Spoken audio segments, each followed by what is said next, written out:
আসসালামু আলাইকুম। কি অবস্থা ভাইরা? আশা করি সবাই ভালো আছেন। আলহামদুলিল্লাহ।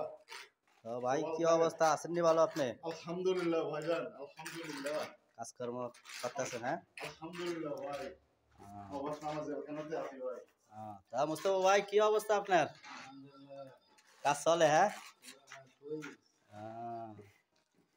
এই তো আমার মুস্তফা ভাই কাজ করতেছে, আলহামদুলিল্লাহ আছে ভালো।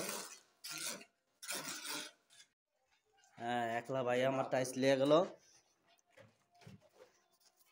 ধরা লাগবো নি ভাই? এই যে একা ভাইয়ে টাইস উঠিয়ে নিতে আছে।